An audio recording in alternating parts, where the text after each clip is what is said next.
Hello everyone, हम कर रहे हैं क्लास 8 से 3.3 एक्सरसाइज का क्वेश्चन नंबर 6।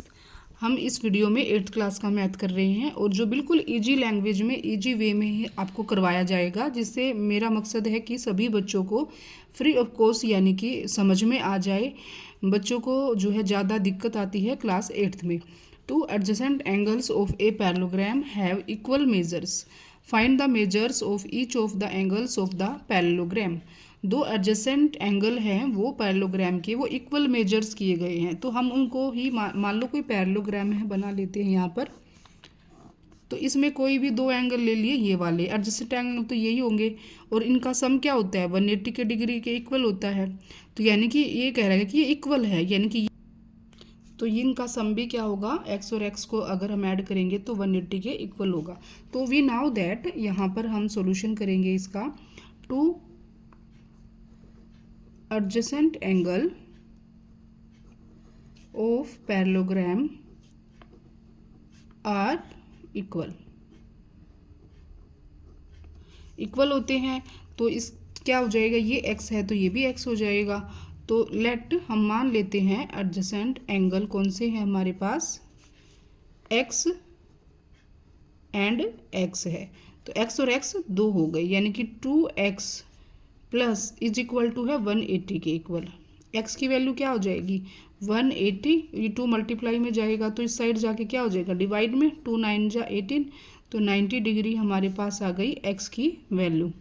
तो बस x की वैल्यू आ गई तो हमें सभी एंगल जो है निकालने हैं। मान लो इसके नेम रख देते हैं A B C and D। A और D की वैल्यू आ गई है 90 और 90, तो बी और सी की भी वैल्यू क्या आ जाएगी 90 आ जाएगी, क्योंकि इसके सामने वाला एंगल क्या होगा इक्वल होगा, इसके अपोजिट एंगल क्या होगा इक्वल होगा। एंगल ऑफ ए इक्वल हो जाएगा एंगल ऑफ सी के, तो एंगल ऑफ ए इक्वल होगा एंगल ऑफ सी के। एंगल ऑफ ए हमारे पास 90 है तो एंगल ऑफ सी भी क्या हो जाएगा 90 हो जाएगा। अब एंगल ऑफ डी इक्वल है एंगल ऑफ बी के, एंगल ऑफ डी इक्वल है एंगल ऑफ बी के। हम रीजन यहाँ पर लिख सकते हैं because opposite angle of parallelogram are equal होते हैं अपोजिट एंगल, तो इसलिए angle of D angle of B के इक्वल है। तो ये 90 है तो ये भी क्या होगा 90। तो देखो सभी की वैल्यू हमारे पास आ चुकी है एंगल्स की। तो ये क्वेश्चन नंबर 6। नेक्स्ट करते हैं क्वेश्चन नंबर 7। क्वेश्चन नंबर 7 में क्या कहा गया है, the adjacent figures H O P E is a parallelogram, find the angle measures X Y Z. हमें एंगल्स जो है फाइंड आउट करने हैं, state the properties you to find them. Okay, तो ये है हमारे पास सॉल्यूशन रहेगा। फिगर है ये हमारे पास एच ओ पी ई की। तो इसमें जो है पहले तो हम देख लेते हैं कि हमारे पास जो H O P E parallelogram given है, इसमें डायरेक्ट हम कैसे एंगल फाइंड आउट कर सकते हैं।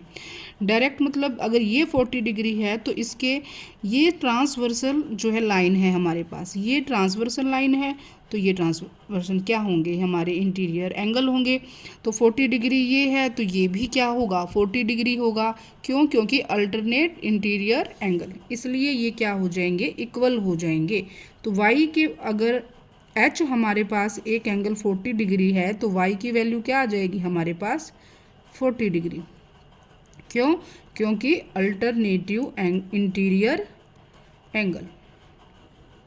ओके, एंड अब हम क्या करेंगे, अब हम देखते हैं एच और ई को।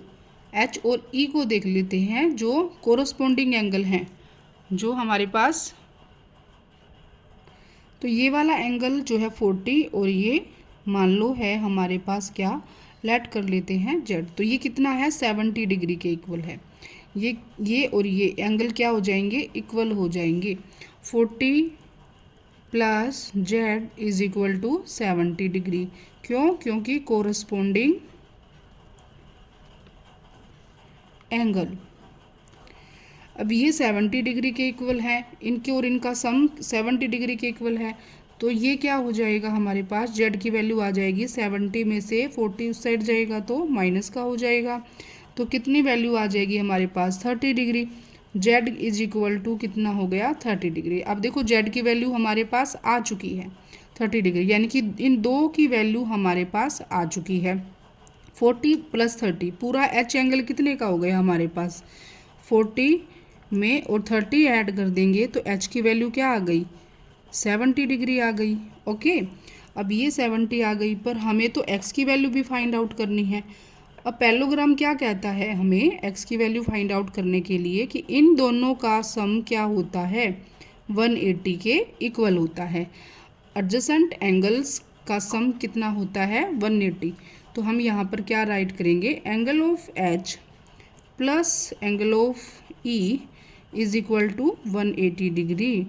बिकॉज रीजन लिख देंगे हम, adjacent angle of parallelogram are 180 degree. Sum क्या हो जाएगा 180 डिग्री हो जाएगा। तो एंगल ऑफ एच की वैल्यू तो हमारे पास आई है 70, हम पुट कर देंगे। एंगल ऑफ ई आ जाएगा 180 डिग्री के इक्वल एंगल ऑफ ई हमें फाइंड आउट करना है। तो 180 में से 70 प्लस है उस साइड जाके नेगेटिव हो जाएगा साइन। अब क्या हो जाएगा 110। एक्स की वैल्यू हमारे पास क्या आ गई है, एंगल ऑफ ई की वैल्यू यानी कि angle of x, angle of e यानी कि हमें क्या लिया है एक्स, हम यहाँ पर एक्स भी राइट कर सकते हैं। तो एंगल ऑफ एक्स की वैल्यू आ गई हमारे पास 110, तो ये आ गया 110 डिग्री।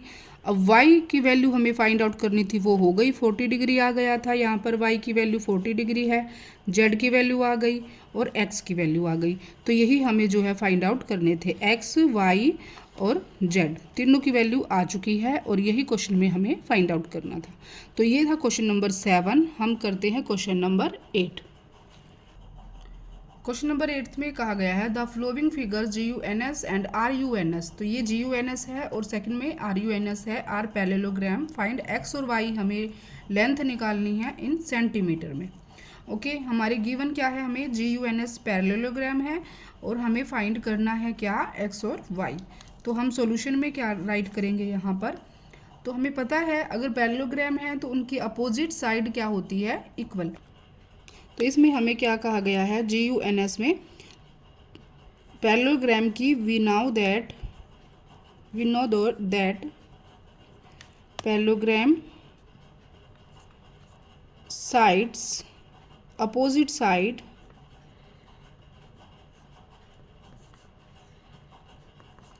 Are equal.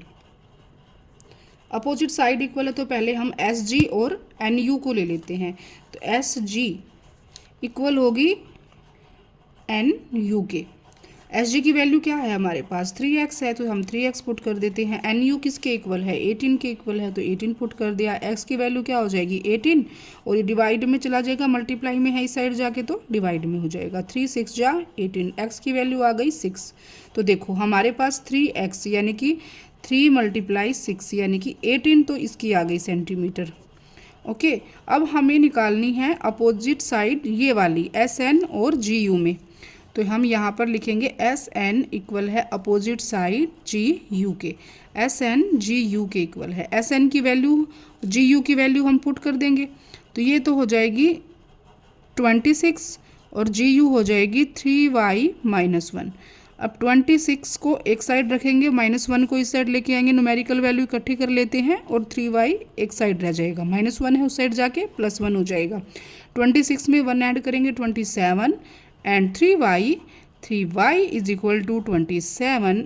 ऐसे भी राइट कर सकते हैं, हमें y की वैल्यू फाइंड आउट करनी है, 27/3 हो जाएगा, 3 9 जा 27, y की वैल्यू आ गई 9।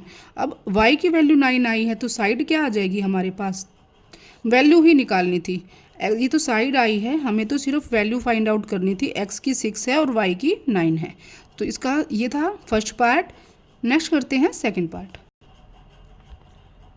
तो सेकंड पार्ट में हमें क्या गिवन है, RUNS CJ parallelogram to find, हमें इसमें भी x और y की वैल्यू निकालनी है। इसमें थोड़ा सा क्या होगा, पहले कुछ पार्ट से चेंज होगा क्योंकि उसमें साइड इक्वल थी, इसमें डायगोनल्स में हमें गिवन है तो हम डायगोनल्स की हेल्प लेंगे। उसमें साइड का था तो हमें साइड की हेल्प ली थी। अब डायगोनल्स क्या होते हैं पैरेललोग्राम के, वो बाइसेक्ट करते हैं ईच अदर। हमें इस पॉइंट का अगर पता है तो हम इजीली इस क्वेश्चन को सोल्व कर सकते हैं। डायगोनल्स यहाँ पे राइट करेंगे, diagonals of a parallelogram bisect each other, एक दूसरे को बाइसेक्ट करते हैं। तो इसका मतलब ये लेंथ जो है और ये लेंथ दोनों इक्वल हो जाएंगी, यानी कि क्या हो जाएगा, ये दोनों लेंथ हमारी इक्वल हो जाएगी डायगोनल्स की। यहाँ पर ओ नेम रख देते हैं, तो ओ यू इज इक्वल टू होगा ओ एस के। तो हम यहाँ पर वैल्यू पुट कर सकते हैं, ओ यू इज इक्वल टू है ओ एस के। ओ यू की वैल्यू कितनी है, वाई प्लस 7 है। ओ एस की वैल्यू कितनी है, 20 है। तो y की वैल्यू हम इजीली फाइंड आउट कर सकते हैं। 7 को उस साइड लेके जाएंगे तो माइनस का हो जाएगा। y इज इक्वल टू 20 में से 7 जाएगा तो कितना हो जाएगा, 13। ओके, अब नेक्स्ट डायगोनल्स की हेल्प लेते हैं। नेक्स्ट डायगोनल्स में x प्लस वाई 16 के इक्वल है, तो हम यहाँ पर लिख सकते हैं O N is equal to O R. O N is equal to O R because bisect each other. O N की value x plus y put कर देंगे और r की वैल्यू ओ आर की वैल्यू है 16, तो राइट कर दिया। y की वैल्यू है हमारे पास 13, तो यहाँ पे 13 राइट कर देंगे y की जगह पर, और is equal to 16। x is equal to क्या हो जाएगा, 16, और 13 प्लस का है उस साइड जाके माइनस का हो जाएगा, तो x की वैल्यू क्या आ जाएगी, 3। ओके, y की वैल्यू आ गई 13 और x की वैल्यू आ गई 3। x और y की वैल्यू ही फाइंड आउट करनी थी जो हमें कर दी है। तो ये था क्वेश्चन नंबर 8। क्वेश्चन नंबर 9 करते हैं।